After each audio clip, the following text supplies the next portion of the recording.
નમસ્કાર વિદ્યાર્થી મિત્રો, વિષય સામાજિક વિજ્ઞાન ધોરણ 8નું ચેપ્ટર 5 અંગ્રેજી શાસન સમયની શિક્ષણ અને સમાજ વ્યવસ્થા. તો વિદ્યાર્થી મિત્રો, આજે આપણે ચેપ્ટર 5 વિશે વિશેષ માહિતી મેળવીશું. પ્રાચીન ભારતમાં વિશ્વવિખ્યાત કહી શકાય તેવી તક્ષશિલા, નાલંદા, વલ્લભી, વિક્રમશિલા વગેરે જેવી વિદ્યાપીઠો શિક્ષણ સંસ્થા હતી. તો વિદ્યાર્થી મિત્રો, પ્રાચીન ભારત સમય દરમિયાન વિશ્વવિખ્યાત એવી કઈ કઈ સંસ્થાઓ આવેલી છે? શિક્ષણ સંસ્થાઓ તક્ષશિલા, નાલંદા, વલ્લભી, વિક્રમશિલા વગેરે વિદ્યાપીઠો શિક્ષણ સંસ્થાઓ હતી. પરંતુ ત્યારબાદ તેમાંથી મોટાભાગની અસ્ત પામી હતી. તો વિદ્યાર્થી મિત્રો, તે કાળ દરમિયાન મોટાભાગની શિક્ષણ સંસ્થાઓ શું થઈ હતી? અસ્ત એટલે કે નાશ પામી હતી. મુગલ કાળના ભારતમાં ખાસ કરીને અકબરના શાસનથી ફારસી, ઉર્દુ અને સ્થાનિક ભાષાઓમાં શિક્ષણનો સારો એવો પ્રચાર પ્રસાર થયો હતો. એટલે કે મુગલ શાસનકાળ દરમિયાન ભારતમાં ખાસ કરીને અકબરના શાસનકાળ દરમિયાન ફારસી, ઉર્દુ અને સ્થાનિક ભાષાઓના શિક્ષણનો સારો એવો પ્રચાર પ્રસાર થયો હતો. મુગલ કાળના પતન પછી હિન્દુ ધર્મ સંસ્થાઓમાં આવેલી પાઠશાળાઓ, મસ્જિદોમાં આવેલી મદ્રેસાના શિક્ષણ આપવાનું કાર્ય થતું. એટલે કે મુગલ શાસનકાળ દરમિયાન એમના પતન પછી હિન્દુ ધર્મસ્થાનોમાં આવેલી જે પાઠશાળાઓ આવેલી હતી, એમાં મસ્જિદોમાં આવેલી તેમજ મદ્રેસાઓમાં શિક્ષણ આપવાનું કાર્ય થતું. જો કે તેમનું સ્વરૂપ જૂનું અને સીમિત હતું. તેમનું સ્વરૂપ કેવું હતું?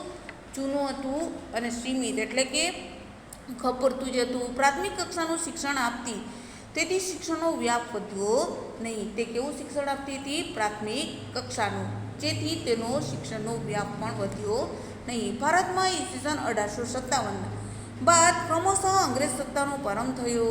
એટલે કે ભારતમાં ઈસવીસન 1757 બાદ ક્રમશઃ એટલે કે ક્રમબદ્ધ રીતે અંગ્રેજ સત્તાનો પ્રારંભ શરૂ થયો. ઈસવીસન 1765થી બંગાળ, બિહાર અને ઓડિશામાં તેમની દીવાની સત્તા પ્રસ્થાપિત થઈ.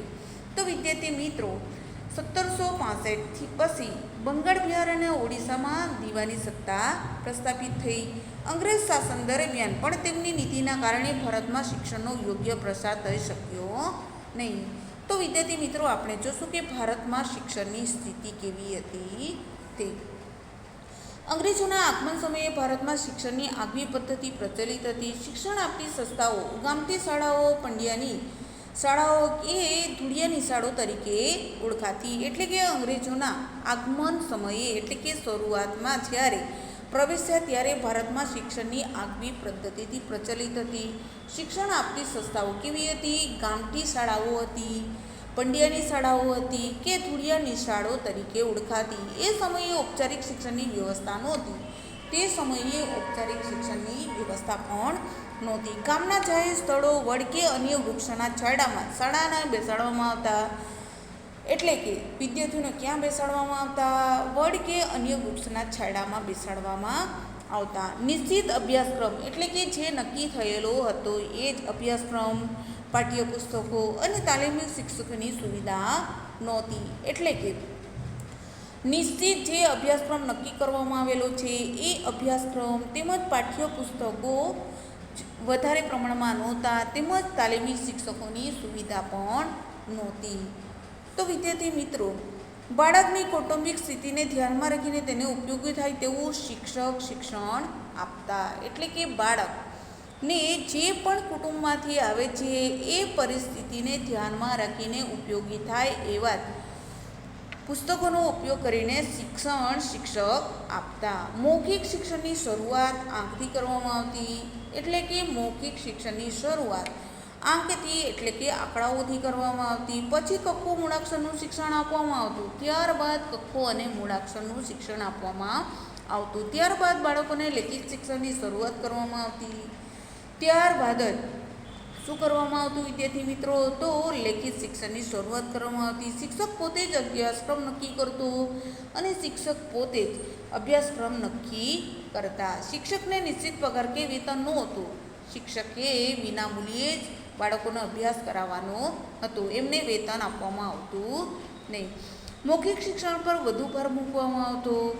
વિદ્યાર્થીઓને અલગ અલગ ધોરણમાં બેસાડવાની વ્યવસ્થા નહોતી. વિદ્યાર્થીઓને એક સાથે જ બેસાડવામાં આવતા. બાળકને કયું શિક્ષણ આપવું તે શિક્ષક દ્વારા નક્કી કરવામાં આવતું.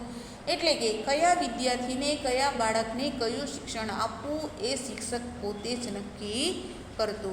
તો વિદ્યાર્થી મિત્રો, પ્રારંભિક શિક્ષણની વ્યવસ્થા વિશે આપણે જોશું. ભારતમાં પશ્ચિમી ઢબે શિક્ષણ આપવાની શરૂઆત ભારતમાં આવેલી વિદેશી પ્રજાએ કરી તેમ કહી શકાય. ભારતમાં સૌ પ્રથમ શિક્ષણ સંસ્થાની સ્થાપના વિલિયમ કેરી કોલકાતા પાસે આવેલ શ્રીરામપુરમાં ઈસવીસન 1789માં કરી. આ શિક્ષણ સંસ્થામાં સંસ્કૃત, બંગાળી, મરાઠી, હિન્દી, રામાયણ, વ્યાકરણ વગેરેનું શિક્ષણ આપવામાં આવતું. એટલે કે ભારતમાં પશ્ચિમી ઢબે શિક્ષણ આપવાની શરૂઆત ભારતમાં આવેલી વિદેશી પ્રજાએ કરી તેમ કહી શકાય છે. અને ભારતમાં સૌ પ્રથમ શિક્ષણ સંસ્થાની સ્થાપના કોણે કરી હતી? તો વિલિયમ કેરે. તો વિદ્યાર્થી મિત્રો, તમે લાઈન કરી શકો છો કે ભારતમાં સૌ પ્રથમ શિક્ષણ સંસ્થાની સ્થાપના કોણે કરી હતી? તો વિલિયમ કેરે કોલકાતા પાસે આવેલ શ્રીરામપુરમાં ઈસવીસન 1789માં કરી હતી. અને તે ક્યારે અને ક્યાં? તો કોલકાતા પાસે આવેલ શ્રીરામપુર ગામ છે ત્યાં ઈસવીસન 1789માં કરી. આ શિક્ષણ સંસ્થામાં કયા કયા વિષયનો સમાવેશ થયો હતો? તો સંસ્કૃત, બંગાળી, મરાઠી, હિન્દી, રામાયણ, વ્યાકરણ વગેરેનું શિક્ષણ આપવામાં આવતું. શ્રીરામપુરમાં તેના સાથીદાર માર્સમેન અને તેમના પત્નીએ કન્યાશાળાની સ્થાપના કરી. આ રીતે મિશનરી પ્રવૃત્તિ સાથે સંકળાયેલા અંગ્રેજોએ બંગાળમાં શિક્ષણ સંસ્થાની શરૂઆત કરી. તો વિદ્યાર્થી મિત્રો, શ્રીરામપુરમાં તેના સાથીદાર કોણ હતા? માર્સમેન અને તેમના પત્ની કન્યાશાળાની સ્થાપના કરી હતી. આ રીતે મિશનરી પ્રવૃત્તિ સાથે સંકળાઈને અંગ્રેજોએ બંગાળમાં શિક્ષણ વ્યવસ્થા શરૂ કરી હતી. તો વિદ્યાર્થી મિત્રો, આપણે જોશું કે પ્રાથમિક અને માધ્યમિક શિક્ષણ. ઈસવીસન 1813ના સંધિ ધારાથી ખ્રિસ્તી પાદરીઓએ ભારતમાં શિક્ષણ સંસ્થાઓ સ્થાપવાની છૂટ આપવામાં આવી હતી. એલેક્ઝાન્ડર ડફ નામના પાદરીએ ભારતમાં પાશ્ચાત્ય શિક્ષણ આપતી શાળાઓ સ્થાપી. શિક્ષણ માટે આ કાયદા અંતર્ગત પ્રતિ વર્ષે 1 લાખ રૂપિયા વાપરવાનો પણ નિર્ણય થયો હતો. જોકે આ સમય દરમિયાન અરબી, ફારસી અને હિન્દી વ્યવસ્થા શિક્ષણમાં ચાલતી. તો વિદ્યાર્થી મિત્રો, પ્રાથમિક અને માધ્યમિક શિક્ષણમાં તે પણ ઈસવીસન 1833ના જે શાંતિ ધારો પસાર થયો હતો એમાં ખ્રિસ્તી પાદરીઓ ભારતના શિક્ષણ સંસ્થાઓ સ્થાપવાની છૂટ આપવામાં આવી હતી. એલેક્ઝાન્ડર ડફ નામના પાદરીએ ભારતમાં પાશ્ચાત્ય શિક્ષણ આપતી સંસ્થાઓ સ્થાપી હતી. તો વિદ્યાર્થી મિત્રો, આ તમને પ્રશ્ન પૂછાઈ શકે છે કે પાશ્ચાત્ય શિક્ષણ આપતી શાળાઓ કોણે સ્થાપી હતી? તો એલેક્ઝાન્ડર ડફ નામના પાદરીએ. તો શિક્ષણ માટે આ કાયદા અંતર્ગત પ્રતિ વર્ષ 1 લાખ રૂપિયા વાપરવાનો પણ નિર્ણય થયો હતો. જોકે આ સમય દરમિયાન પણ અરબી, ફારસી અને હિન્દી વ્યવસ્થા શિક્ષણમાં ચાલતી રહી હતી. તો વિદ્યાર્થી મિત્રો, ભારતના કેટલાક અગ્રીમ સુધારકો અને અંગ્રેજ અધિકારીઓ સંપૂર્ણ ભારતમાં પાશ્ચાત્ય શિક્ષણ શરૂ થાય તેવા મતના હતા. તો કેટલાક હિન્દુ અને મુસ્લિમો અનુક્રમે પાઠશાળાઓ, મદ્રેસાઓમાં જ શિક્ષણ આપવું જોઈએ તેમ માનતા હતા. જોકે ઈસ્ટ ઇન્ડિયા કંપની વિલિયમ બેન્ટિકના સમયમાં ઈસવીસન 1833ના સંધિ ધારા અંતર્ગત પાશ્ચાત્ય શિક્ષણ આપવા તરફ અગ્રેસર થઈ. પરિણામે ઈસવીસન 1835માં ભારતમાં અંગ્રેજ કેળવણીનો પ્રારંભ થયો. હવેથી માત્ર અંગ્રેજી શિક્ષણને ઉત્તેજન આપવા માટે નાણાકીય સગવડ કરાવે તેવી બ્રિટિશ નીતિ સ્પષ્ટ થઈ. 1856માં વુડના નીતિપત્રક ખરીદો દ્વારા ભારતમાં ભારતીય શિક્ષણ પ્રણાલીને બદલે યુરોપીય શિક્ષણ પ્રણાલી અપનાવવા જણાવ્યું. તો વિદ્યાર્થી મિત્રો, ભારતના કેટલાક અગ્રીમ એટલે કે આગળ પડતા જે સુધારકો છે, નેતાઓ છે, એમણે અંગ્રેજ અધિકારીઓ દ્વારા સંપૂર્ણ ભારતમાં પાશ્ચાત્ય શિક્ષણ શરૂ થાય તેવા મતાંતરો હતા. તો કેટલાક હિન્દુ અને મુસ્લિમો અનુક્રમે પાઠશાળાઓ, મદ્રેસાઓ જ શિક્ષણ આપતી તેમ માનતા હતા. જોકે ઈસ્ટ ઇન્ડિયા કંપની વિલિયમ બેન્ટિકના શાસનકાળ દરમિયાન. તો વિદ્યાર્થી મિત્રો, આ પ્રશ્ન તમને પૂછાઈ શકે છે કે ઈસ્ટ ઇન્ડિયા કંપની વિલિયમ બેન્ટિકના શાસનકાળ દરમિયાન ઈસવીસન 1833ના સંધિ ધારા અંતર્ગત પાશ્ચાત્ય શિક્ષણ આપવા તરફ અગ્રેસર થઈ. પરિણામે ઈસવીસન 1835માં ભારતમાં અંગ્રેજી કેળવણીનો પ્રારંભ શરૂ થયો. હવેથી માત્ર અંગ્રેજી શિક્ષણને ઉત્તેજન આપવા માટે જ નાણાકીય સગવડ કરાશે તેવી બ્રિટિશ નીતિ સ્પષ્ટ થઈ. 1856માં વુડના નીતિપત્ર ખરીદો દ્વારા ભારતમાં ભારતીય શિક્ષણ પ્રણાલીને બદલે યુરોપીય શિક્ષણ પ્રણાલી અપનાવવા જણાવ્યું હતું. તો વિદ્યાર્થી મિત્રો, ભારતમાં અંગ્રેજી શિક્ષણ શરૂ કરવાનું શ્રેય વિલિયમ બેન્ટિંકને ફાળે જાય છે. કોને ફાળે જાય છે વિદ્યાર્થી મિત્રો? તો વિલિયમ બેન્ટિંકને. તમે લાઈન કરી શકો છો. ઈસવીસન 1835 પછી ભારતના કલકત્તા, બંગાળ, મુંબઈ, મદ્રાસ, ચેન્નઈ, ઉત્તર પંજાબ, પશ્ચિમ ભારત સહિત મોટાભાગના વિસ્તારોમાં અંગ્રેજી શિક્ષણનો પ્રચાર પ્રસાર થયો. તો કોના શાસનકાળ દરમિયાન? તો વિલિયમ બેન્ટિંકના શાસનકાળ દરમિયાન ભારતના કલકત્તા 1853 પછી, ઈસવીસન 1853 પછી ભારતના કલકત્તા એટલે કે મુંબઈ, મદ્રાસ, ચેન્નઈ, ઉત્તર ભારત, પંજાબ, પશ્ચિમ ભારત સહિત મોટાભાગના વિસ્તારોમાં અંગ્રેજી શિક્ષણનો પ્રચાર પ્રસાર થયો. તેમ છતાં હજી ગામડાઓ અને કસ્બાઓમાં જૂની ડબલી શિક્ષણ વ્યવસ્થા રહી છે. જોકે નોકરીમાં અંગ્રેજી શિક્ષણ પામેલા લોકોને જ મહત્ત્વ આપવામાં આવતું. એટલે કે જે પણ વ્યક્તિ ભારતીય હોય કે હિન્દુ હોય, મુસલમાન હોય, જે વ્યક્તિ અંગ્રેજી શિક્ષણ પામેલ હોય, પ્રાપ્ત કરેલ હોય, એ જ વ્યક્તિને શું આપવામાં આવતું? નોકરી. ભારતની જૂની શૈક્ષણિક સંસ્થાઓ ઘટવા લાગી. મુંબઈમાં એલિફન્ટન, મદ્રાસ, ચેન્નઈમાં મુનરો તથા ઉત્તર ભારતમાં થોમ્સનના પ્રયત્નની શાળાઓ અને મહાશાળાઓની સંખ્યામાં વધારો થવા લાગ્યો હતો. તો વિદ્યાર્થી મિત્રો, મુંબઈમાં કોણ છે? તો એલિફન્ટ, તેમજ મદ્રાસમાં મુનરો અને ઉત્તર ભારતમાં થોમ્સનના પ્રયત્નોથી શાળાઓ તેમજ મહાશાળાઓની સંખ્યામાં વધારો થવા લાગ્યો હતો. ઉત્તર પ્રદેશમાં પ્રાથમિક શિક્ષણનું પ્રમાણ પણ ખાસું વધ્યું હતું. તો વિદ્યાર્થી મિત્રો, તમે નિહાળી શકો છો વિલિયમ બેન્ટિંકનું તસવીર તમે નિહાળી શકો છો. ઈસવીસન 1882ના હન્ટર કમિશને પ્રાથમિક અને માધ્યમિક કક્ષાનું શિક્ષણ સ્થાનિક સ્વરાજ્યની સંસ્થાઓને આપવાનો વિચાર કર્યો હતો. એટલે કે વિદ્યાર્થી મિત્રો, આ તમે લાઈન કરી શકો છો કે 1882માં હન્ટર કમિશને પ્રાથમિક તેમજ માધ્યમિક કક્ષાનું જે શિક્ષણ છે એ શિક્ષણ સ્થાનિક સ્વરાજ્યની સંસ્થાઓને સોંપવાનો વિચાર કર્યો, જેનાથી શિક્ષણનો વ્યાપ વધે, જેના પરિણામ સ્વરૂપ શું વધે? શિક્ષણ વધુમાં વધુ ફેલાય. એટલું જ નહીં, આ કમિશને પ્રાંતિક આવકના નાણાંનો એકમ પણ હિસ્સો શિક્ષણ પાછળ. તો વિદ્યાર્થી મિત્રો,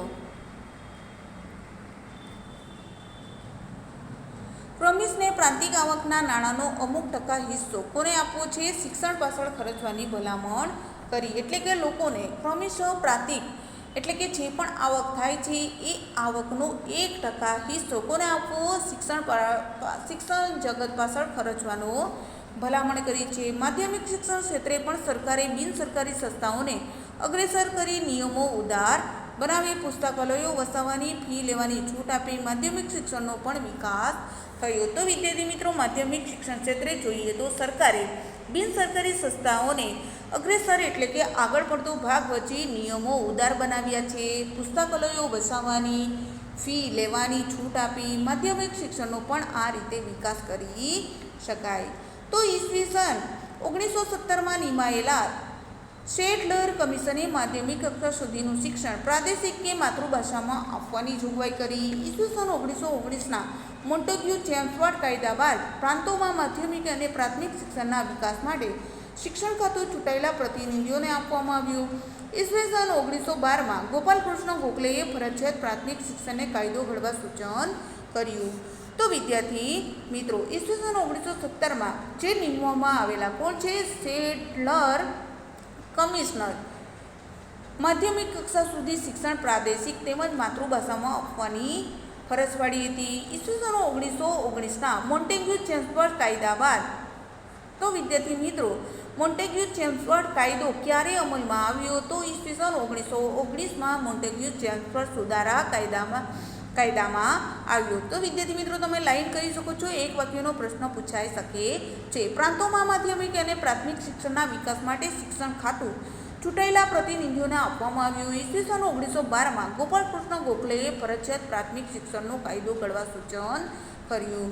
તો વિદ્યાર્થી મિત્રો, આ પણ તમને પૂછાઈ શકે છે કે ફરજિયાત અને પ્રાથમિક શિક્ષણનો કાયદો કોણે ઘડ્યો હતો? તો ગોપાલકૃષ્ણ ગોખલેએ. ક્યારે? તો ઈસવીસન 1912માં. વિદ્યાર્થી મિત્રો, તમે લાઈન કરી શકો છો. ઈસવીસન 1936 સુધીમાં પ્રાથમિક અને માધ્યમિક શાળાઓની સંખ્યામાં વધારો થયો. આ દ્રષ્ટિએ અંગ્રેજોએ માત્ર સસ્તા કારકુનો મેળવવા ભારતીયોને પાયાનું શિક્ષણ મળે તેટલા પૂરતો પ્રયત્ન કર્યો, પરંતુ વિજ્ઞાન, ટેકનોલોજી અને કૌશલ્યવર્ધન શિક્ષણની કોઈ મહત્વપૂર્ણ વ્યવસ્થા કરી નહીં. તો આમ ભારતીય ક્ષેત્રે વિશ્વમાં ઘણું પસાર રહી ગયું હતું. તો વિદ્યાર્થી મિત્રો આપણે જોઈએ કે ઈસવીસન 1936 સુધીમાં પ્રાથમિક અને માધ્યમિક શાળાઓની સંખ્યામાં દિન પ્રતિદિન વધારો થયો.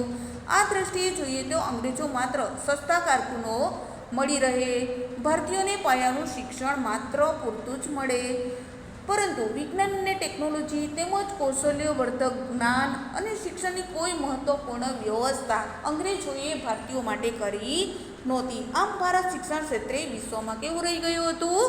પછાત. તો વિદ્યાર્થી મિત્રો ઉચ્ચ અને ટેકનિકલ શિક્ષણ. તો વિદ્યાર્થી મિત્રો આપણે જોશું ભારતમાં અંગ્રેજોનું શાસન સ્થાપ્યા બાદ પાશ્ચાત્ય ઢબે ઉચ્ચ શિક્ષણની ક્રમશઃ શરૂઆત થઈ. એટલે કે ભારતમાં અંગ્રેજોનું શાસન સ્થાપ્યું ત્યારબાદ પાશ્ચાત્ય ઢબે ઉચ્ચ શિક્ષણની ક્રમશઃ શરૂઆત થઈ. સૌપ્રથમ વેલેસ્લીએ ઈસવીસન 1801માં કોલકાતામાં કોર્ટ વિલિયમ કોલેજની સ્થાપના કરી હતી. તો વિદ્યાર્થી મિત્રો આ પણ તમને પ્રશ્ન પૂછાઈ શકે છે કે કોલકાતામાં કોર્ટ વિલિયમ કોલેજની સ્થાપના કોણે કરી હતી? તો સૌપ્રથમ વેલેસ્લીએ ઈસવીસન 1801માં. ઈસવીસન 1817માં ડેવિડ હેર અને વેદનાથ મુખર્જીના પ્રયાસોથી કોલકાતામાં હિન્દુ કોલેજ સ્થપાઈ, જેમાં ભારતીય ભાષાઓ, અંગ્રેજી, ગણિત, ઇતિહાસ, ભૂગોળ અને ખગોળશાસ્ત્ર જેવા વિષયો શરૂ કરવામાં આવ્યા હતા. તો વિદ્યાર્થી મિત્રો ઈસવીસન 1817માં ડેવિડ હેર અને વેદનાથ મુખર્જીના એમના પ્રયત્નોથી કોલકાતામાં હિન્દુ કોલેજ સ્થપાઈ હતી, જેમાં ભારતીય ભાષાઓ, અંગ્રેજી, ગણિત, ઇતિહાસ, ભૂગોળ અને ખગોળશાસ્ત્ર જેવા વિષયોની શરૂઆત કરવામાં આવી હતી. ઈસવીસન 1855માં તે પ્રેસિડેન્સી કોલેજ તરીકે ઓળખાઈ. જોકે આ સરકારી કચેરીઓ માટે શિક્ષિત કર્મચારીઓ મેળવવા વોરન હેસ્ટિંગે ઈસવીસન 1780માં કોલકાતા મદ્રેસા મુસ્લિમ કોલેજ અને જોનાથન ડંકને ઈસવીસન 1791માં બનારસ સંસ્કૃત કોલેજની સ્થાપના કરી હતી. એમડ હન્ટે ઈસવીસન 1823માં કોલકાતામાં સંસ્કૃત કોલેજની સ્થાપના થઈ. ઉચ્ચ શિક્ષણ માટે અને ખાસ કરીને હિન્દના શિક્ષણ માટેનો મેગ્ના કાર્ટા કહી શકાય તેવો શિક્ષણ સુધારો ઈસવીસન 1854માં વુડના ખરીદાથી થયો હતો. તેમણે ખાસ કરીને દરેક પ્રાંતમાં યુનિવર્સિટીની સ્થાપના કરવા, અલગ શિક્ષણ ખાતાઓની રચના કરવા, સરકારી કોલેજ અને શાળાઓની જાળવણી કરવી, ખાનગી શાળાઓની સરકારી. તો વિદ્યાર્થી મિત્રો 1855માં તે પ્રેસિડેન્સી કોલેજની તરીકે ઓળખાય છે. અને જોકે આ પહેલાં સરકારી કચેરીઓ માટે શિક્ષિત કર્મચારીઓ મેળવવા વોરન હેસ્ટિંગે ઈસવીસન 1780માં કોલકાતા મદ્રેસા એટલે કે મુસ્લિમ અને જોનાથન ડંકને ઈસવીસન 1791માં બનારસ સંસ્કૃત કોલેજની સ્થાપના કરી હતી. એમ હસ્ટે ઈસવીસન 1823માં કોલકાતામાં સંસ્કૃત કોલેજની સ્થાપના કરી હતી. ઉચ્ચ શિક્ષણ માટે અને ખાસ કરીને હિન્દના શિક્ષણ માટેનો મેગ્ના કાર્ટા કહી શકાય છે તેવો શિક્ષણ સુધારો ઈસવીસન 1854માં વુડના ખરીદાથી થયો હતો. તેમણે ખાસ કરીને દરેક પ્રાંતમાં યુનિવર્સિટીની સ્થાપના કરવા, અલગ શિક્ષણ ખાતાની રચના કરવા, સરકારી કોલેજ અને શાળાઓની જાળવણી કરવા, ખાનગી શાળાઓની સરકારી. તો વિદ્યાર્થી મિત્રો અનુદાન આપવા, શિક્ષકોની તાલીમ માટે તાલીમી સંસ્થાઓ શરૂ કરવા, ધંધાદારી કે વ્યવસાયિક શિક્ષણનો વ્યાપ વધારવા, દરેક તાલુકામાં પ્રાથમિક અને જિલ્લાના માધ્યમિક શાળાઓ સ્થાપવા, સ્ત્રી શિક્ષણને ઉત્તેજન આપવા ભલામણો કરી. તેની સાથે સાથે શિષ્યવૃત્તિઓ પણ જોગવાઈ કરી. એટલે કે કેટલીક કેવી શાળાઓ છે? અનુદાન આપતી શાળાઓ. શિક્ષકોની તાલીમ માટે તાલીમ સંસ્થાઓની શરૂઆત કરી. ધંધાદારી કે વ્યવસાયની શિક્ષણનો વ્યાપ વધવા માટે દરેક તાલુકામાં પ્રાથમિક અને જિલ્લામાં માધ્યમિક શાળાઓ સ્થાપી. સ્ત્રી શિક્ષણને ઉત્તેજન આપવાની માટેની ભલામણ કરી. તેની સાથે સાથે શિષ્યવૃત્તિ પણ મળી રહે એ અંગેની પણ જોગવાઈ કરી. તો વિદ્યાર્થી મિત્રો ઈસવીસન 1854ના વુડના ખરીદાને કારણે પ્રાંતમાં શિક્ષણ નિયામકની નિમણૂક અને અલગ શિક્ષણ ખાતું શરૂ કર્યું. કોલકાતા, મુંબઈ અને મદ્રાસ સેનામાં લંડન યુનિવર્સિટીના નમૂના પ્રમાણે યુનિવર્સિટીની સ્થાપના થઈ. તો વિદ્યાર્થી મિત્રો, ઈસવીસન 1856માં વોટના ખરીદાને કારણે પ્રાંતમાં શિક્ષણ નિયામકની નિમણૂક કરવામાં આવી.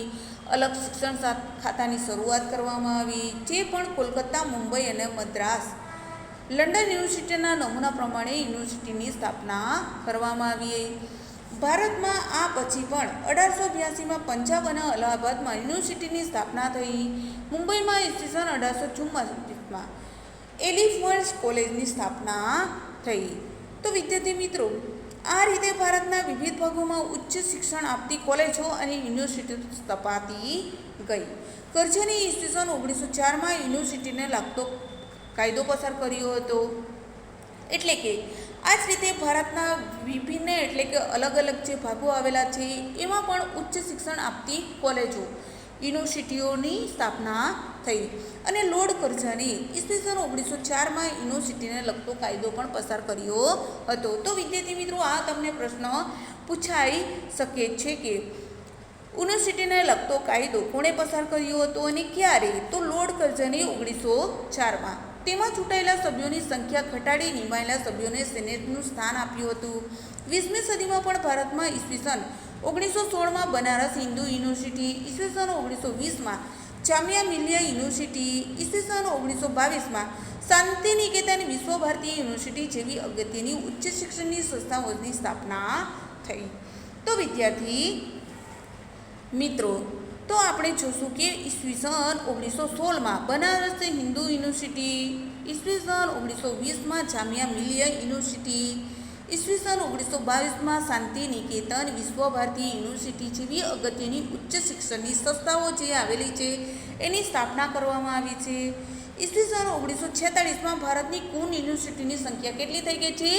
16 હતી. જો કે તે અપૂરતી હતી તે નોંધવું રહ્યું છે, કારણ કે વિશાળ જનસંખ્યા અને ભૌગોલિક વ્યાપ ધરાવતા રાષ્ટ્રમાં માત્ર 16 જ યુનિવર્સિટીની સંખ્યા ઉચ્ચ શિક્ષણનો કોઈ પ્રચાર પ્રસાર વિપુલ પ્રમાણમાં થઈ શક્યો નહોતો. તો વિદ્યાર્થી મિત્રો, આપણે જોશું વ્યવસાયિક શિક્ષણ. તો વ્યવસાયિક શિક્ષણ ઈસવીસન 1856ના વોટના ખરીદામાં વ્યવસાયિક શિક્ષણ આપવાની જોગવાઈ કરી હતી.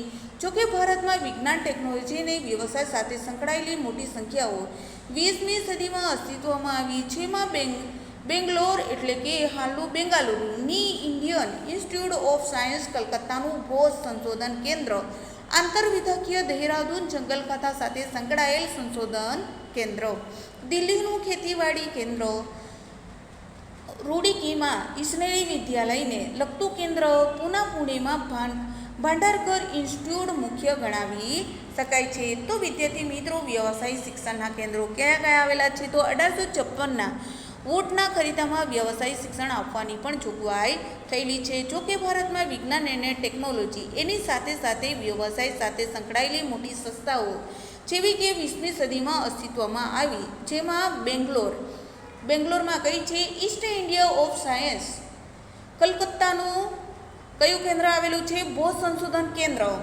દહેરાદૂન જંગલખાતા સાથે સંકળાયેલ સંશોધન કેન્દ્ર, દિલ્હીનું ખેતીવાડી કેન્દ્ર, તેમજ રૂડકીમાં ઇજનેરી વિદ્યાને લગતું કેન્દ્ર, તેમજ પૂણા એટલે કે પુણેમાં આવેલું ભાંડારકર ઇન્સ્ટિટ્યૂટ મુખ્ય ગણાવી શકાય છે. તો વિદ્યાર્થી મિત્રો, આપણે જોશું કે સ્ત્રી શિક્ષણ.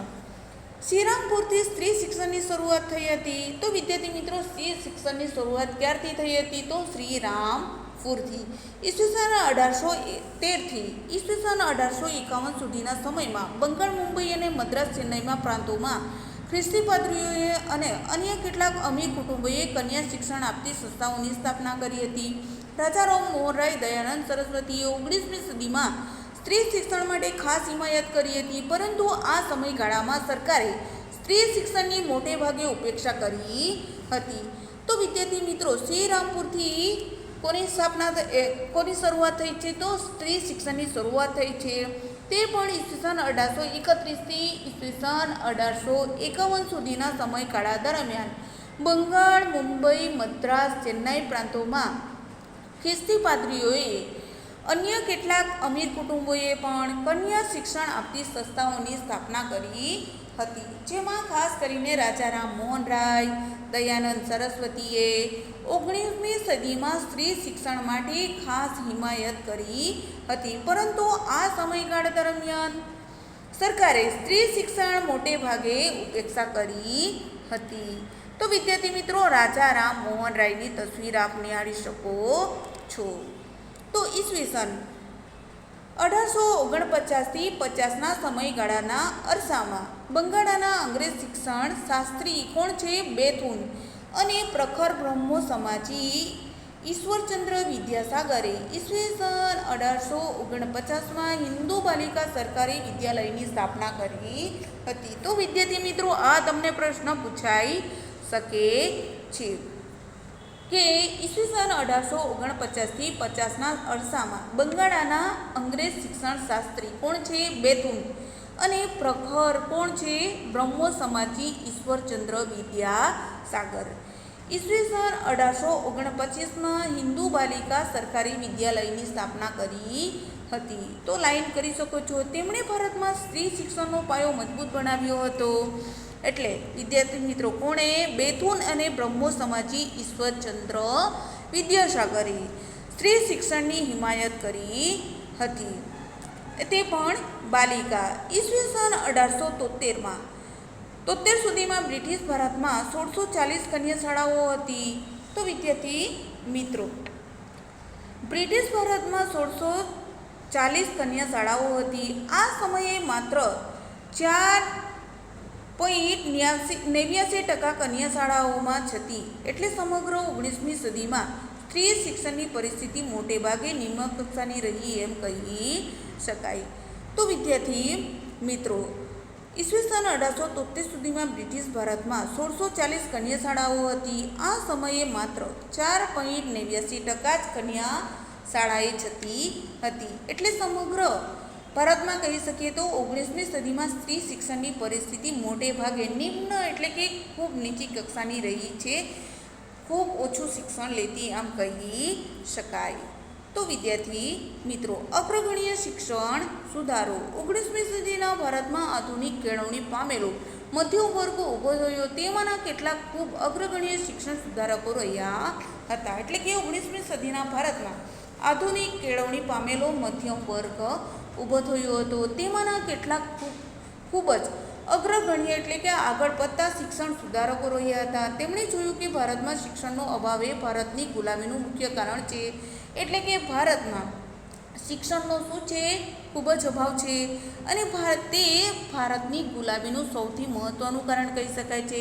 જ્યાં સુધી રાષ્ટ્ર શિક્ષિત નહીં થાય ત્યાં સુધી તેનો સર્વાંગી વિકાસ શક્ય નથી. એટલે કે વિદ્યાર્થી મિત્રો, જ્યાં સુધી રાષ્ટ્રનો વિકાસ થતો નથી ત્યાં સુધી રાષ્ટ્ર શું કહી શકાય છે? એનો સંપૂર્ણપણે એટલે કે સર્વાંગી વિકાસ થયો નથી એમ કહી શકાય. એટલે આવા અગ્રગણ્યો શિક્ષણ અને સુધારકોએ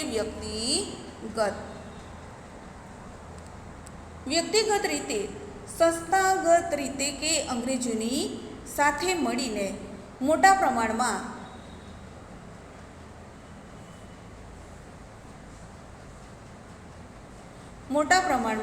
શૈક્ષણિક પ્રવૃત્તિઓ કરી, જેમાં અગ્રગણ્ય હતા રાજા રામમોહન રાય. તેમણે ઈસવીસન 1828માં બ્રહ્મો સમાજની સ્થાપના કરી હતી.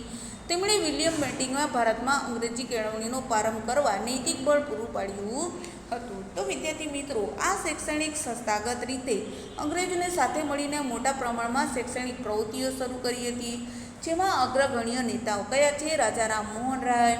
તેમણે વિદ્યાર્થી મિત્રો લાઈન કરી શકો છો. ઈસવીસન 1828માં બ્રહ્મો સમાજની સ્થાપના કરી હતી. તેમણે વિલિયમ બેન્ટિંગે ભારતમાં અંગ્રેજી કેળવણીનો પ્રારંભ કરવા નૈતિક બળ પણ પૂરું પાડ્યું હતું. તેમના પ્રયત્નથી ભારતમાં અંગ્રેજી કેળવણીનો પ્રારંભ થયો.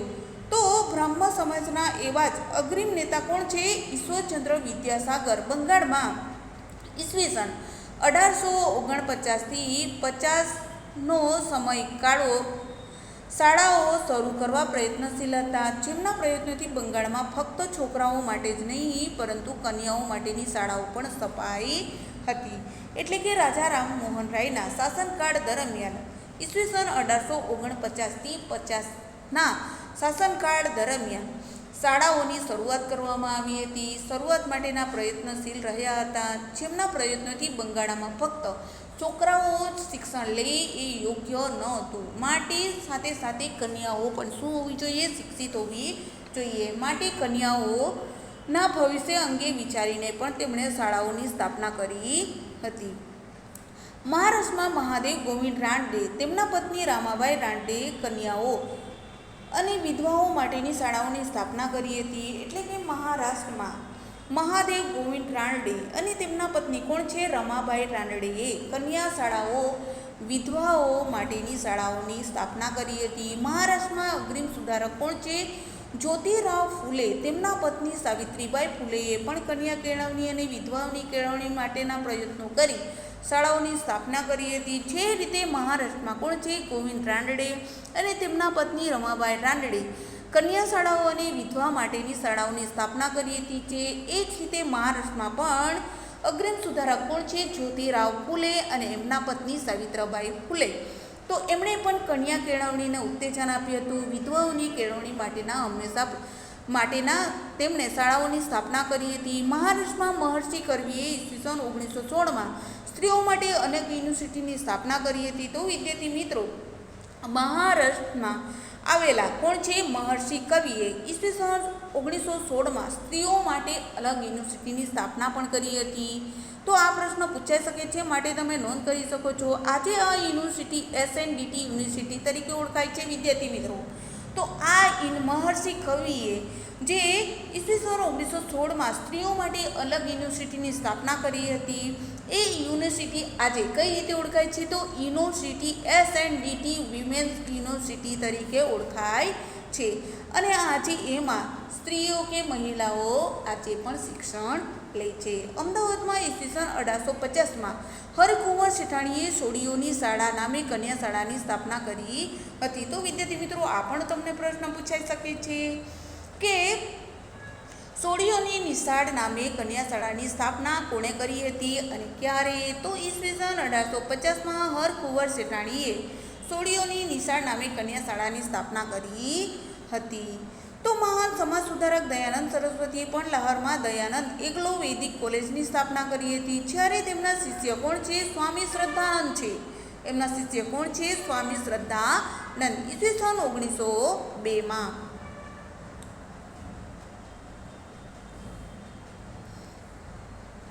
મહાન સમાજ સુધારક દયાનંદ સરસ્વતી પણ લાહોરમાં દયાનંદ એગ્લો વૈદિક કોલેજની સ્થાપના કરી. જેમના શિષ્ય કોણ છે? સ્વામી શ્રદ્ધાનંદ છે. ઈસવીસન 1902માં કાગડી ગુરુકુળ સંસ્થાની સ્થાપના તેમણે કરી હતી. સર સૈયદ અહમદ ખાએ મુસ્લિમોમાં શિક્ષણને વ્યાપ વધે તે માટે ઈસવીસન 1864માં ઝાંસીપુરમાં અંગ્રેજી શાળા સ્થાપી. તેમજ ઈસવીસન 1875માં અલીગઢ ખાતે એગ્લો મોહમેડન ઓરિએન્ટલ કોલેજની સ્થાપના કરી હતી. તો વિદ્યાર્થી મિત્રો, આ તમે તસવીર જોઈ શકો છો. દયાનંદ સરસ્વતીની તસવીર આપેલી છે. અને મહાન સુધારક કોણ છે? દયાનંદ સરસ્વતી. તે પણ લાહોરમાં દયાનંદ એગ્લો વૈદિક કોલેજની સ્થાપના કરી હતી. તો વિદ્યાર્થી મિત્રો, લાઈન કરી શકો છો, એક્ઝામમાં પૂછાશે. જ્યારે તેમના શિષ્ય સ્વામી કોણ છે? શ્રદ્ધાનંદ. ઈસવીસન 1902માં કાગડી ગુરુકુળ નામની સંસ્થાની શરૂઆત કરી હતી. સર સૈયદ અહમદ ખાને મુસ્લિમોના શિક્ષણનો વ્યાપ વધે તે માટે ઈસવીસન 1864માં ગાંધીપુરમાં અંગ્રેજી શાળા સ્થાપી. તેમજ ઈસવીસન 1875માં અલીગઢ ખાતે એગ્લો મોહમેડન ઓરિએન્ટલ કોલેજની સ્થાપના કરી હતી. તો વિદ્યાર્થી મિત્રો, આપણે જોશું કેટલાક દેશી રજવાડાઓ શિક્ષણ ક્ષેત્રે નમૂનારૂપ કહી શકાય તેવું કાર્ય કર્યું હતું. વડોદરાના મહારાજા સયાજીરાવ ગાયકવાડે પોતાના રાજ્ય વડોદરામાં ઈસવીસન 1901માં મફત ફરજિયાત અને સાર્વત્રિક શિક્ષણની જોગવાઈ કરી હતી. તો વિદ્યાર્થી મિત્રો, આ તમને પ્રશ્ન પૂછાઈ શકે છે કે મફત ફરજિયાત અને સાર્વત્રિક પ્રાથમિક શિક્ષણની શરૂઆત કોણે કરી હતી? તો વિદ્યાર્થી મિત્રો, વડોદરાના મહારાજા સયાજીરાવ ગાયકવાડે વડોદરામાં ઈસવીસન 1901માં મફત ફરજિયાત અને સાર્વત્રિક પ્રાથમિક શિક્ષણની જોગવાઈ કરી હતી. એટલું જ નહીં, પરંતુ 2 વિદ્યાર્થીઓને વિદેશની યુનિવર્સિટીઓ ભણવા જવા માટે શિષ્યવૃત્તિની શરૂઆત પણ કરી હતી. ફક્ત એણે પ્રાથમિક શિક્ષણની શરૂઆત નહોતી કરી હતી, વિદેશની યુનિવર્સિટીઓમાં ભણવા જવા માટે શિષ્યવૃત્તિની યોજના વિદ્યાર્થીઓ માટે પણ બહાર પાડી હતી. તેમના પત્ની કોણ છે? ચીમનાબાઈ ગાયકવાડે દલિત વિદ્યાર્થીઓને વિદેશની યુનિવર્સિટીઓ ભણવા જવા માટે શિષ્યવૃત્તિ આપતો કાયદો પણ કર્યો.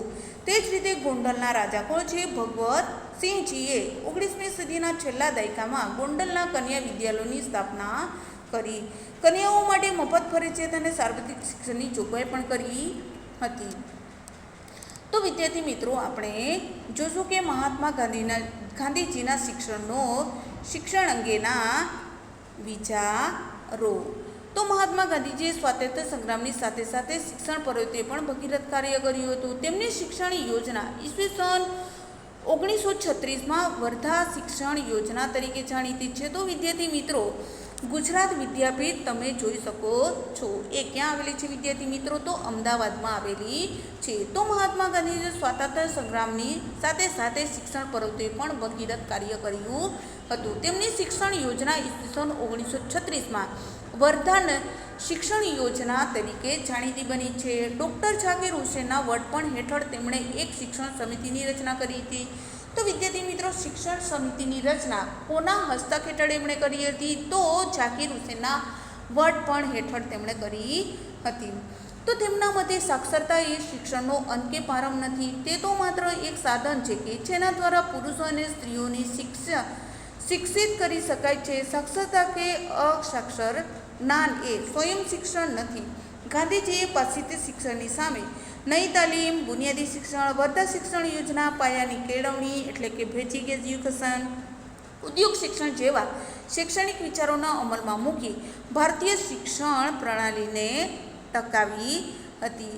તો વિદ્યાર્થી મિત્રો, તેમના મતે કહીએ તો સાક્ષરતા અને શિક્ષણ કે પ્રારંભ નથી, તે તો માત્ર એક શું કહી શકાય છે? સાધન કે જેના દ્વારા પુરુષો અને સ્ત્રીઓને શિક્ષિત કરી શકાય છે. સાક્ષરતા કે અક્ષર જ્ઞાન કે સ્વયં શિક્ષણ નથી.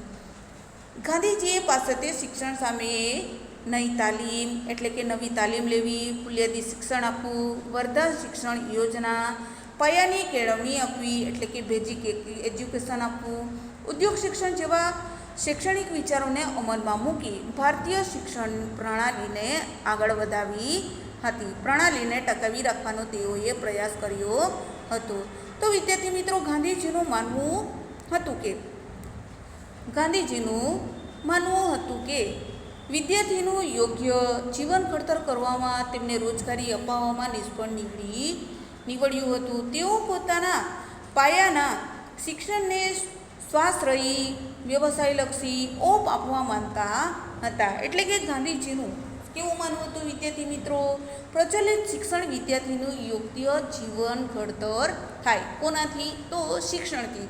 તેને રોજગારી આપવામાં પણ તે નિષ્ફળ નીવડી. એટલે કે શિક્ષણ રોજગારી મેળવવા માટે પણ એ સફળ રહે. તેઓ પોતાના પાયાના શિક્ષણને સ્વાશ્રયી, એટલે કે પોતે, શ્રય એટલે કે આપણે મહેનત કરવી, વ્યવસાયી શિક્ષણ એટલે કે એમાંથી આપણે શું મેળવી શકીએ? ઇન્કમ મેળવી શકીએ, ઓપ આપવા માંગતા હતા. તેમના મતે પ્રાથમિક શિક્ષણનો અભ્યાસક્રમ 7 વર્ષનો રાખવો જોઈએ. પ્રાથમિક શિક્ષણનું જ્ઞાન કેટલા વર્ષ મેળવવું જોઈએ? અભ્યાસક્રમ 7 વર્ષનો રાખવો જોઈએ, જેમાં વિદ્યાર્થીઓને વિભિન્ન વિષયનું સામાન્ય જ્ઞાન, ક્રમશઃ એક હુનર શીખવવો જોઈએ. અને તેઓ માનતા કે વિદ્યાર્થીઓને વિભિન્ન એટલે કે દરેકે વિષયનું સામાન્ય જ્ઞાન હોવું જોઈએ, એક હુનર શીખવવો જોઈએ. પ્રાથમિક શિક્ષણ માતૃભાષામાં આપવાના તેઓ હિમાયતી હતા. તેઓ વિદ્યાર્થીને હસ્તકૌશલ્ય એટલે કે હાથની મદદથી બનાવટના કૌશલ્યો, સુથારી કામ, લુહારી કામ, વણાટકામ, કાતણ ઉદ્યોગોનું શિક્ષણ આપવાના હિમાયતી હતા. તો વિદ્યાર્થી મિત્રો, હસ્તકૌશલ્ય કયા છે? સુથારી કામ શેની મદદથી થઈ શકે? હાથની મદદથી. લુહારી કામ શેની મદદથી થઈ શકે છે? હાથની મદદથી. વણાટકામ એ પણ હાથની મદદથી. કાતણ ઉદ્યોગો એ પણ હાથની મદદથી થઈ શકે છે. તો આમ શિક્ષણ આપવાના હિમાયતી હતા. તો વિદ્યાર્થી મિત્રો, ઈસવીસન 1937ના હિંદના મોટાભાગના પ્રાંતોમાં તેમની યોજના પ્રમાણેની શાળાઓ અસ્તિત્વમાં આવી. સ્વાતંત્ર્ય સંગ્રામની સાથે સાથે મહાત્મા ગાંધીએ ઈસવીસન 1920માં ગુજરાત વિદ્યાપીઠ, અમદાવાદ, જામિયા મિલિયા ઇસ્લામિયા યુનિવર્સિટી, દિલ્હી અલીગઢ યુનિવર્સિટીની સ્થાપના કરી. તો વિદ્યાર્થી મિત્રો, ઈસવીસન 1937માં મોટાભાગના પ્રાંતોમાં તેમની યોજના પ્રમાણેની શાળાઓ અસ્તિત્વમાં તો આવી ચૂકી હતી, પરંતુ સ્વાતંત્ર્ય સંગ્રામની સાથે સાથે મહાત્મા ગાંધીજીએ ઈસવીસન 1920માં કઈ ગુજરાત વિદ્યાપીઠ, અમદાવાદ, જામા મિલિયા ઇસ્લામિયા યુનિવર્સિટી, દિલ્હી, અલીગઢ યુનિવર્સિટીની સ્થાપના, ગાંધીજીના પાયાના અનેક કાર્યક્રમો, વિભિન્ન આશ્રમો સ્થાપિત કરી વિદ્યાર્થીઓને શિક્ષણ આપવાની ઝુંબેશ ચલાવી હતી, જેમાં ઠક્કર બાપા, જુગતરામ દવે, પૂર્ણિમાબહેન પખવાસા વગેરેએ સૌથી મહત્વનો ફાળો ભજવ્યો હતો. તો વિદ્યાર્થી મિત્રો, રવિન્દ્રનાથ ટાગોરના શિક્ષણ અંગેના વિચારો વિશે આપણે જોશું. તો વિદ્યાર્થી મિત્રો, શાંતિ નિકેતન યુનિવર્સિટી તમે જોઈ શકો છો. કવિવર ગુરુદેવની વિખ્યાત થયેલા મહાન સાહિત્યકાર રવિન્દ્રનાથ ટાગોરે બંગાળમાં પોતાના વિચારો પર શિક્ષણ સંસ્થાઓની સ્થાપના કરવાનો પ્રયત્ન કર્યો હતો. એટલે કે રવિન્દ્રનાથ ટાગોરના શિક્ષણ અંગેના વિચારો કેવા છે? તો કવિવર અને ગુરુદેવથી વિશ્વવિખ્યાત એટલે કે સુવિખ્યાત થયેલા મહાન સાહિત્યકાર કોણ છે? રવિન્દ્રનાથ ટાગોર. તે ક્યાંના છે? બંગાળમાં. પોતાના વિચારો પર શિક્ષણ સંસ્થાઓની સ્થાપના કરવાનો પ્રયત્ન કર્યો હતો. તેઓ પ્રખર પ્રકૃતિવાદી હતા. તે કેવા હતા? પ્રખર પ્રકૃતિવાદી હતા. વિદ્યાર્થીઓને ભારતીય વિચારધારા અને સાંસ્કૃતિક તત્વોનું જ્ઞાન આપવાના મતના હતા. પ્રકૃતિના ઘનિષ્ઠ સાનિધ્યમાં જ્ઞાન મેળવી શકે તેમ તેઓ પ્રકૃતિમૂલક શિક્ષણના હિમાયતી હતા. એટલે કે તેઓ રવિન્દ્રનાથ ટાગોર શું માનતા હતા? વિદ્યાર્થીઓને ભારતીય વિચારધારા તેમજ સાંસ્કૃતિક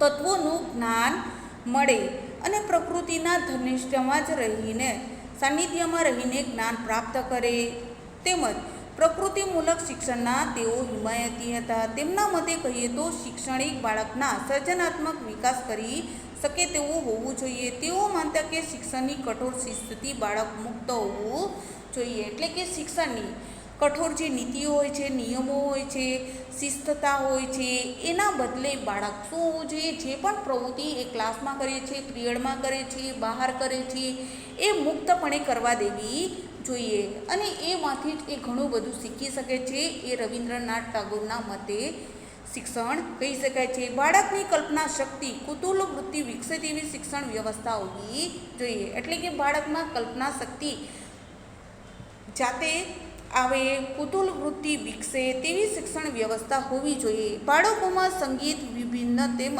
ચિત્રકળા એટલે કે બાળકોમાં સંગીત કલા હોવું જોઈએ. અભિનય તેમજ ચિત્રકળાની યોગ્યતા, નીતિમત્તા,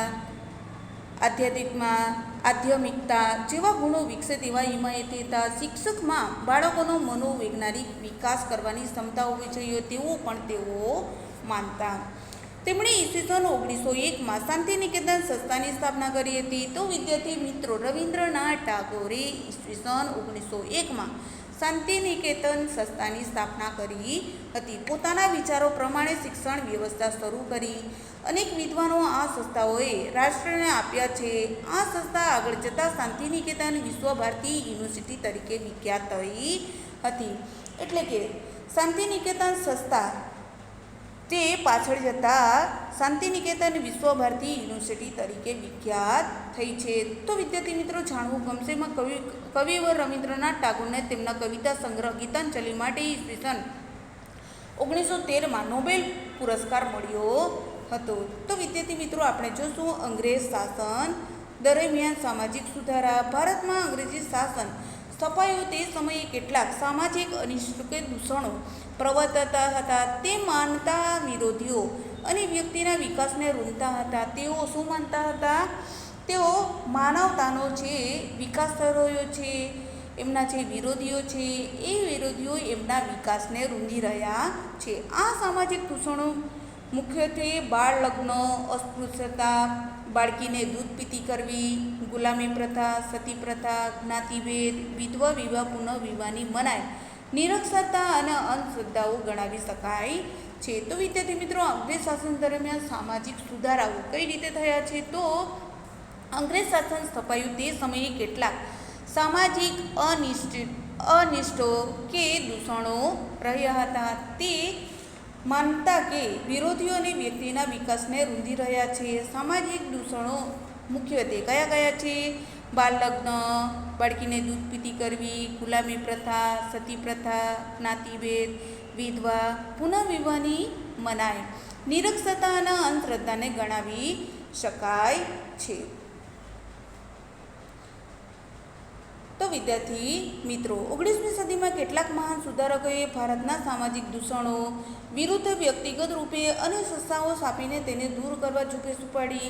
19મી સદીના ભારતને સામાજિક ધાર્મિક સુધારાના ક્ષેત્રે નવજાગૃતિને સદી તરીકે પણ ઓળખવામાં આવે છે. સુધારકોને સમાજમાં રહેલી અંધશ્રદ્ધાઓ, વિચિત્ર કહી શકાય તેવા દૂષણો દૂર કરી ભારતીય સમાજને પરિવર્તન કરવાનું મહાન કાર્ય કર્યું છે. તો વિદ્યાર્થી મિત્રો, કેટલાક સમાજ સુધારકોએ 19મી સદીમાં કેટલાક મહાન સુધારકોએ ભારતમાં સામાજિક દૂષણો વિરુદ્ધ વ્યક્તિગત રૂપે સંસ્થાઓ સ્થાપીને તેમણે દૂર કરવા માટેના ઝુંબેશો ઉપાડી હતી અને 19મી સદીના ભારતને સામાજિક ધાર્મિક સુધારાના ક્ષેત્રે નવજાગૃતિ આવે અને નવજાગૃતિની સદી તરીકે પણ ઓળખવામાં આવે છે. આ સુધારકો સમાજમાં રહેલી જે અંધશ્રદ્ધાઓ છે એને વિચિત્ર કહી શકાય એવા દૂષણો દૂર કરી ભારતીય સમાજને પરિવર્તન કરવાનું મહાન કાર્ય પણ તેમણે કર્યું છે. સુધારક સંસ્થાઓ અને સામાજિક સુધારા. 19મી સદીમાં સ્થપાયેલી સંસ્થાઓને સામાજિક સુધારા કરવામાં પાયાની ભૂમિકા ભજવી, જેમાં અગ્રસ્થાને રાજા રામ મોહન રાય દ્વારા સ્થાપિત થઈ છે. એટલે કે 19મી સદીમાં સ્થપાયેલી જે સંસ્થાઓ છે એમાં સામાજિક સુધારા કરવામાં પાયાની ભૂમિકા ભજવી, જેમાં અગ્રસ્થાને કોણ આવે છે? તો રાજા રામ મોહન રાય દ્વારા સ્થાપિત થઈ છે. ઈસવીસન 1828ની બ્રહ્મો સમાજની ગણાવી શકાય છે. રાજા રામ મોહન રાયે ઈસવીસન 1815માં આત્મીય સભાની સ્થાપના કરી હતી. તો વિદ્યાર્થી મિત્રો, આ પણ તમને પ્રશ્ન પૂછાઈ શકે છે કે બ્રહ્મો સમાજની સ્થાપના ક્યારે થઈ હતી અને કોણે કરી હતી? તો 1828માં રાજા રામ મોહન રાયે. અને આત્મીય સભાની સ્થાપના કોણે કરી હતી? તો રાજા રામ મોહન રાયે 1815માં. ઈસવીસન 1821માં સંવાદ કૌમુદી નામની પત્રિકા સતી પ્રથા વિરુદ્ધ બંગાળમાં મોટા પાયે ઝુંબેશ ચલાવી. તેમની સત્તા બ્રહ્મો સમાજના પ્રયત્નોથી ઈસવીસન 1829માં વિલિયમ બેન્ટિકે સતી પ્રથા વિરુદ્ધ કાયદો કરી તેના પર પ્રતિબંધો ફરમાવ્યા અને સદીઓ જૂના આ મોટા અનિષ્ટોને તેમણે દૂર કર્યું હતું. તો એ જ રીતે બ્રહ્મો સમાજના પ્રયત્નોથી જ ઈસવીસન 1839માં નરબીલ પ્રથા અને બાળકીને દૂધ પીતી કરવાની પ્રથા વિરુદ્ધ કાયદા કરવામાં આવ્યા. રાજા રામ મોહન રાય બાદ વિશ્વવિખ્યાત બ્રહ્મો સામાજિક ઈશ્વરચંદ્ર વિદ્યાસાગરે પોતાના સામાયિક સોમપ્રકાશ દ્વારા વિધવા પુનઃવિવાહની હિમાયત કરી.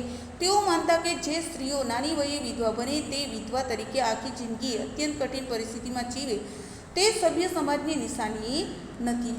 એટલે કે એ જ રીતે રાજા રામ મોહને બ્રહ્મો સમાજના પ્રયત્નોથી જ ઈસવીસન 1839માં શું મેળવ્યું છે?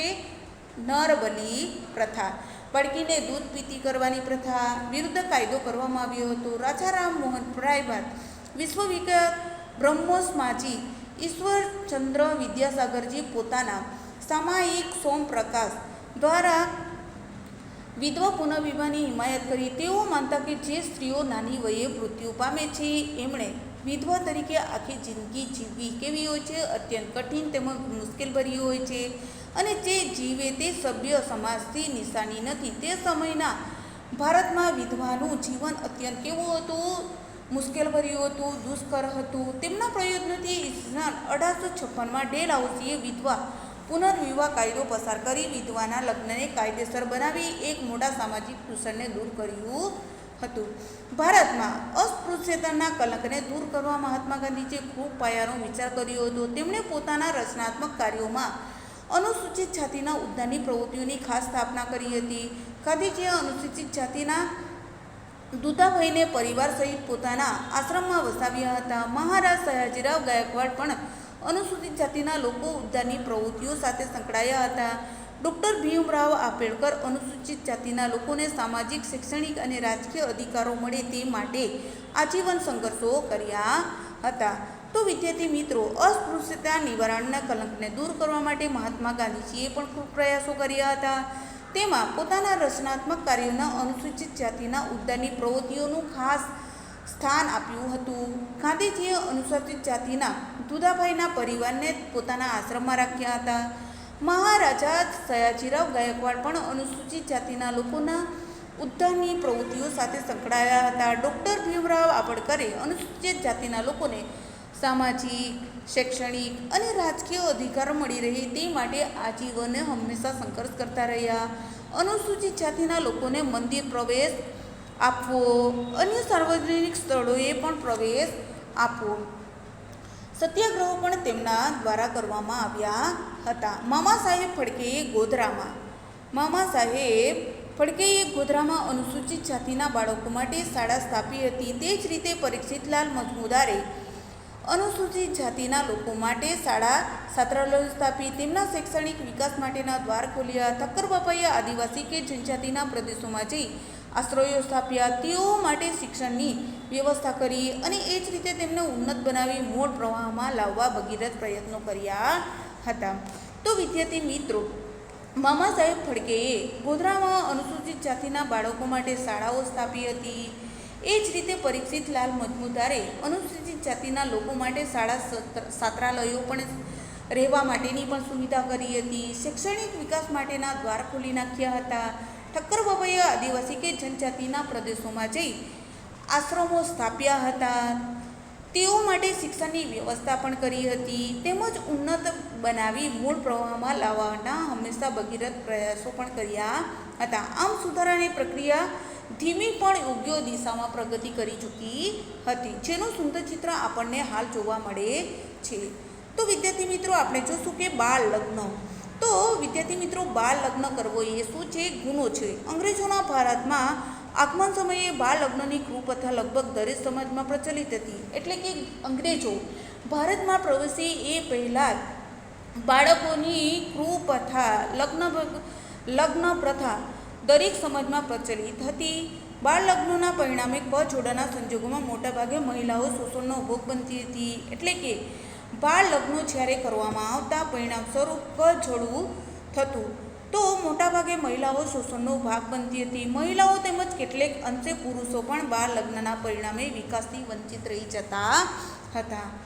આમ કેશવચંદ્ર સેન નામના અન્ય એક બ્રહ્મો સમાજી નેતાએ ઈસવીસન 1870માં બાળ લગ્ન વિરુદ્ધ વ્યાપક ઝુંબેશ ચલાવી હતી. તેમના મતે બાળ લગ્ન સમાજનું સૌથી મોટું દૂષણ છે. એટલે કે કેશવચંદ્ર સેને નામના એક બ્રહ્મો સમાજી નેતાએ પણ ઈસવીસન 1870માં બાળ લગ્ન વિરુદ્ધ વ્યાપક ઝુંબેશ ચલાવી હતી. તેમના મત અનુસાર કહીએ તો બાળ લગ્ન એ સમાજનું સૌથી મોટું દૂષણ કહી શકાય છે.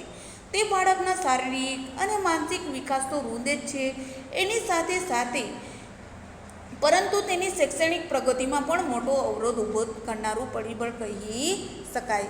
અને તેમના પ્રયત્નોથી ઈસવીસન 1872માં લગ્ન વય સંમતિ ધારો પસાર થયો. એટલે કે તેમના કેશવચંદ્ર સેનના શાસનકાળ દરમિયાન તેમના પ્રયત્નોથી ઈસવીસન 1872માં લગ્ન વય સંમતિ ધારો પસાર કરવામાં આવ્યો. આ ધારાથી 12 વર્ષથી નીચેના વયના છોકરા કે છોકરીના લગ્ન શું ગણવામાં આવતા? ગેરકાયદેસર ગણવામાં આવતા.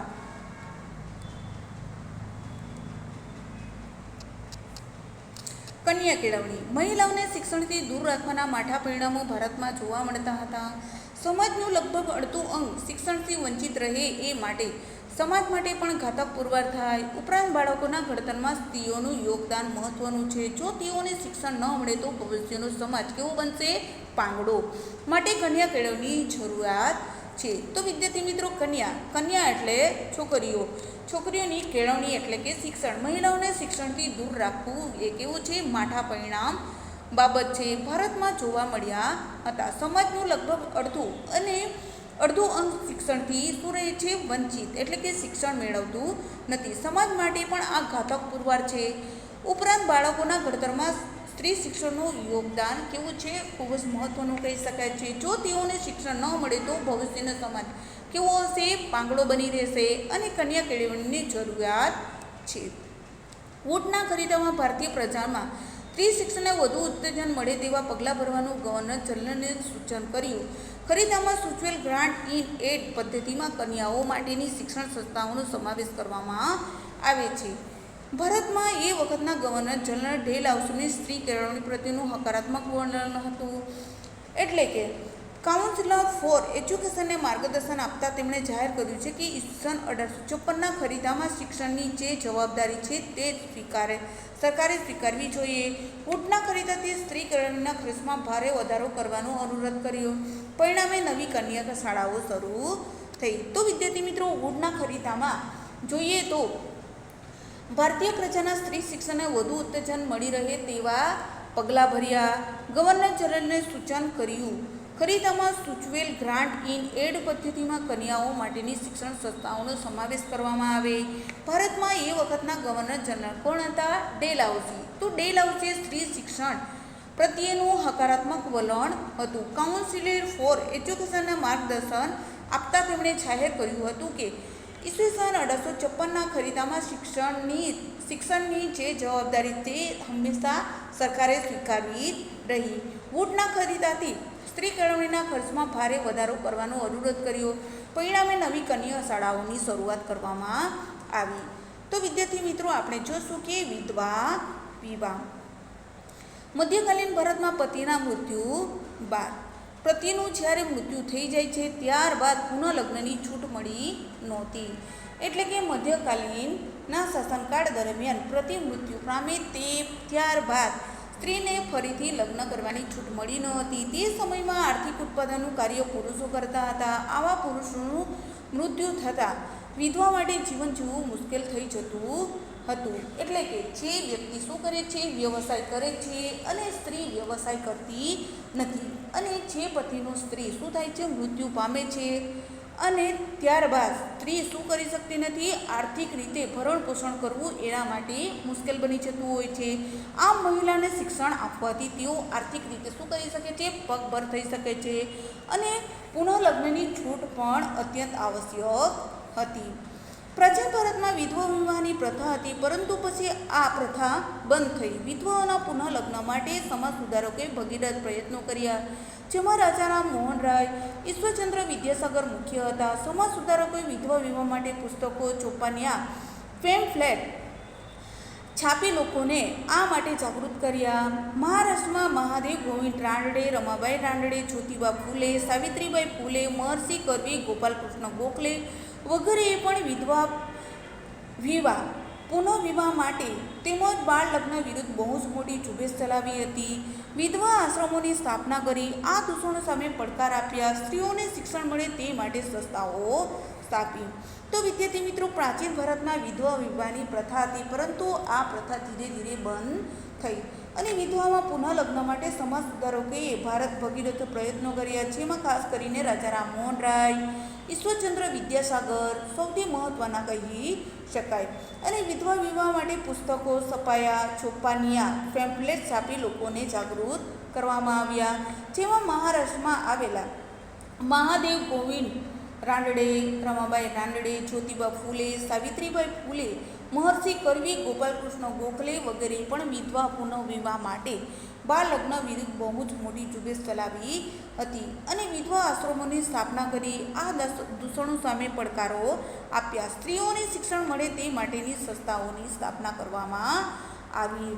તો ઈસવીસન તો વિદ્યાર્થી મિત્રો, નર્મદની તમે તસવીર નિહાળી શકો છો. ગુજરાતમાં ઈસવીસન 1844માં દુર્ગારામ મહેતાજીએ સુરતમાં માનવ ધર્મ સભાની સ્થાપના કરી.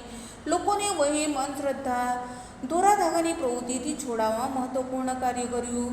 એટલે કે કવિ નર્મદે તે સુપ્રસિદ્ધ કવિ છે અને એ પણ કવિ નર્મદ. ગુજરાતમાં ઈસવીસન 1844માં દુર્ગારામ મહેતાજીએ સુરતમાં માનવ ધર્મ સભાની સ્થાપના કરી. લોકોને વહેમ, અંધશ્રદ્ધા, દોરા ધાગાની જે પ્રવૃત્તિઓથી છોડાવવામાં સૌથી મહત્ત્વનો ફાળો છે. તો ગુજરાતના મહાન સુધારક કોણ છે? નર્મદ, કરસનદાસ મૂળજી, મહિપતરામ, રૂપરામ, દલપતરામ વગેરે પણ બાળ લગ્ન અને વિધવા વિવાહની મનાઈ વિરુદ્ધ આંદોલનો ચલાવ્યા હતા. નર્મદે એક વિધવા સાથે લગ્ન કરી દાખલો બેસાડ્યો હતો. એટલે કે નર્મદે પોતે એક વિધવા બાઈ સાથે લગ્ન કરી દાખલો પણ બતાવ્યો હતો, એટલે કે ઉદાહરણ પૂરું પાડ્યું હતું. ગવર્નર જનરલ કાઉન્સિલના સભ્ય જે બી ગ્રાન્ટે રજૂ કરેલ બિલને છે તેને વિધવા પુનઃલગ્ન અધિનિયમ 1856 તરીકે ઓળખાયો છે. આ કાનૂન અંતર્ગત કોલકાતામાં શ્રી ચંદ્ર વિદ્યારત્ન અને કાલીમતી દેવીના વિવાહ થયા હતા. શ્રી ચંદ્ર વિદ્યારત્ન સંસ્કૃત કોલેજમાં શું હતા? અધ્યાપક હતા. એ જ રીતે ઈશ્વરચંદ્ર વિદ્યાસાગરે વિધવા પુનઃવિવાહ ક્ષેત્રે મહત્વપૂર્ણ કાર્ય કર્યું હતું. એવી જ રીતે આંધ્રમાં કુંદરુકી અને વીરેશલિંગમ, પશ્ચિમ ભારતમાં મહાદેવ ગોવિંદ રાનડે, ડી કે કર્વે, આરજી ભાંડારકર, બી.એમ. માલબરીનો પ્રશંસનીય કાર્ય કર્યું છે. તો વિદ્યાર્થી મિત્રો આપણે જોશું કે રામકૃષ્ણ મિશન અને સ્વામી વિવેકાનંદ. રામકૃષ્ણ પરમહંસ કોલકાતા પાસેના દક્ષિણેશ્વરના ઉચ્ચ કોટીના મહાન સંત હતા. રામકૃષ્ણ પરમહંસના સરળ પ્રભાવ વ્યક્તિત્વને કારણે બંગાળના નવયુવાનમાં સૌથી તેજસ્વી યુવાન, કોલકાતામાં યુનિવર્સિટીના યુવાન ગ્રેજ્યુએટ નરેન્દ્રનાથ દત્ત, જે પાછળથી સ્વામી વિવેકાનંદના નામે પ્રસિદ્ધ થયા હતા. તો વિદ્યાર્થી મિત્રો રામકૃષ્ણ મિશન અને સ્વામી વિવેકાનંદ. તો રામકૃષ્ણ પરમહંસ કોલકાતા પાસેના દક્ષિણેશ્વરના ઉચ્ચ કોટીના મહાન સંત કહી શકાય છે. રામકૃષ્ણ પરમહંસના સરળ તથા પ્રબળ વ્યક્તિને કારણે બંગાળના નવયુવાનોમાં સૌથી તેજસ્વી યુવાન કહી શકાય છે. કોલકાતાના યુનિવર્સિટીમાં યુવાન ગ્રેજ્યુએટ નરેન્દ્રનાથ દત્ત, જે પાછળથી સ્વામી વિવેકાનંદના નામે ઓળખાય છે. વિવેકાનંદના નામે પ્રસિદ્ધ થયા. તેમનો જન્મ 12મી જાન્યુઆરી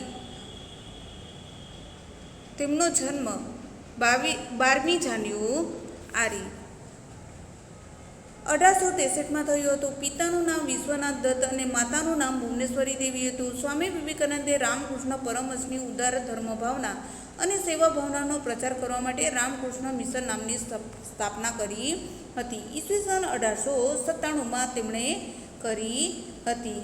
તો વિદ્યાર્થી મિત્રો સ્વામી વિવેકાનંદનું બાળપણનું નામ તમને પૂછાઈ શકે છે, માટે તમારે યાદ કરવાનું રહેશે કે નરેન્દ્રનાથ દત્ત. તેમણે અમેરિકાના શિકાગો શહેરમાં ઈસવીસન 1893માં ભરાયેલ સર્વધર્મ સંમેલનમાં ભાગ લીધો હતો. વિશ્વ ધર્મ પરિષદના સભ્યોને ભાઈઓ અને બહેનો શબ્દો દ્વારા સંબોધન કરીને સૌને મંત્રમુગ્ધ કરી દીધા હતા. પછી તેઓએ વિવિધ દેશોનો પ્રવાસ કર્યો હતો અને ભારતીય સંસ્કૃતિનો પ્રસાર પ્રસાર પણ તેમણે કર્યો હતો. તો વિદ્યાર્થી મિત્રો આપણે જોશું કે ઉપદેશ. તેમણે તે સમયના પ્રચલિત સામાજિક દૂષણો તથા ધાર્મિક ક્રિયાકાંડોનો સખત વિરોધ કર્યો હતો. તેમણે સમાજ સેવા અને સમાજ સુધારણનો ઉપદેશ આપ્યો હતો. તેઓ સ્પષ્ટ માનતા હતા કે તે ધર્મ કે ઈશ્વર વિધવાના આંસુ લૂછી શકે નહીં અથવા નિરાધાર બાળકોના મુખમાં રોટીનો ટુકડો મૂકી શકે નહીં. તે ધર્મ કે ઈશ્વરમાં હું માનતો નથી. તેઓ કહેતા કે પહેલાં અન્ન પછી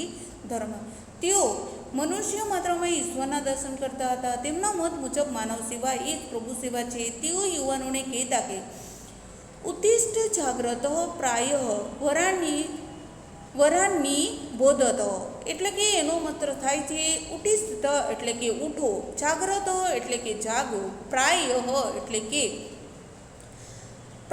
વરાણની બોધત અને ધ્યેય પ્રાપ્તિ સુધી મંડ્યા રહો, એટલે કે ઉઠો જાગો અને ધ્યેય પ્રાપ્તિ સુધી મંડ્યા રહો. તેમની વાણીમાં ડહાપણનું ઊંડાણ, અનુભવનું નિચોડ અને શબ્દોની તાજગી જોવા મળે છે. તેઓ નવી વિચારધારાના પ્રતિ ભવિષ્ય માટે એક મહાન શક્તિના સ્ત્રોત બન્યા છે. તો વિદ્યાર્થી મિત્રો તમને એક વખતનો પ્રશ્ન પૂછાઈ શકે છે કે ઉઠો જાગો અને ધ્યેય પ્રાપ્તિ સુધી મંડ્યા રહોનું સૂત્ર કોણે આપ્યું? તો સ્વામી વિવેકાનંદે. તો વિદ્યાર્થી મિત્રો આપણે જોશું કે અંગ્રેજોએ શિક્ષણ વ્યવસ્થાને ચોક્કસ ઢાંચામાં ઢાળવાનો પ્રયત્ન કર્યો. તેમના શિક્ષણનો મુખ્ય હેતુ શાસન સુવ્યવસ્થિત ચલાવવા માટે કારકુનો પેદા કરવા સુધીની સીમિત હતો. પરિણામે ભારતમાં શિક્ષણને વેગ મળી શક્યો નહીં. તે સમયની સ્થિતિમાં ભારતમાં વર્ષોથી દ્રઢ થયેલા દૂષણોને દૂર કરવા માટે પણ સમાજ સુધારકોએ કમર કસી વિવિધ સંસ્થાઓની સ્થાપના કરી. આ દૂષણો સામે તેઓને ચોપાનિયા પુસ્તકો કે સભાઓ દ્વારા જાગૃતિ ફેલાવી. સમાજ સુધારકોની આ પ્રવૃત્તિને કારણે અંગ્રેજ સરકારે કેટલાક દૂષણો વિરુદ્ધ કાયદો ઘડી આ દૂષણો દૂર કરવા પ્રયત્નો કર્યા. સમય જતાં સમાજે તે સ્વીકારી પ્રગતિ તરફ કદમ માંડ્યા. તો વિદ્યાર્થી મિત્રો અંગ્રેજોએ શિક્ષણ વ્યવસ્થાને ઢાંચા તરફ વાળવાનો પ્રયાસ કર્યો હતો. તેમના શિક્ષણનો મુખ્ય હેતુ તો કેટલું હતું? શિક્ષણ ચલાવવા માત્રનો જ હતો, તેમજ કારકુનો પેદા કરવા સીમિત પૂરતો જ હતો. પરિણામે ભારતમાં શિક્ષણને વેગ મળી શક્યો નહીં અને તે સમયની સ્થિતિમાં ભારતમાં વર્ષોથી દ્રઢ થયેલા દૂષણોને દૂર કરવા માટે સમાજ સુધારકોએ હંમેશા પ્રયત્નો કર્યા હતા. એ માટેની સંસ્થાઓની સ્થાપના કરી હતી. દૂષણો સામે તેમણે ચોપાનિયા, પુસ્તકો પણ છાપ્યા, સભાઓ યોજી અને એ રીતે લોકોમાં જાગૃતિ લાવવાના પ્રયત્નો પણ કર્યા હતા. સમાજ સુધારકોની આ પ્રવૃત્તિને કારણે અંગ્રેજ સરકારે કેટલાક દૂષણો વિરુદ્ધ તેમણે કાયદાઓ પણ ઘડ્યા હતા અને એ કાયદાને દૂર કરવા માટેના પ્રયત્નો પણ કર્યા હતા. સમય જતાં સમાજે તે સ્વીકારીને એ તરફના પગલાં પણ માંડ્યા હતા. તો વિદ્યાર્થી મિત્રો, આપણું ચેપ્ટર અહીંયા પૂર્ણ થાય છે. પ્રશ્ન એ, નીચેના પ્રશ્નનો ઉત્તર એક વાક્યમાં આપો. 1 થી 4 આપેલા છે. પ્રશ્ન 2, નીચેના પ્રશ્નના ઉત્તર આપો. 3-4 વાક્યમાં એના ઉત્તર લખવાના રહેશે. 1 થી 4 આપેલા છે. પ્રશ્ન 3, ટૂંક નોંધ લખો. એ પણ 7 થી 8 વાક્યમાં લખવાની રહેશે. 1 થી 4 આપેલા છે. પ્રશ્ન 4, નીચે આપેલા વિકલ્પમાંથી સાચો વિકલ્પ શોધીને લખો. તો વિદ્યાર્થી મિત્રો, સ્વાધ્યાય તમારે સામાજિક વિજ્ઞાનના ચોપડામાં લખી લેવું અને 1 થી 4ના પ્રશ્ન તમારે પરીક્ષા માટે તૈયારી કરવી. Thank you.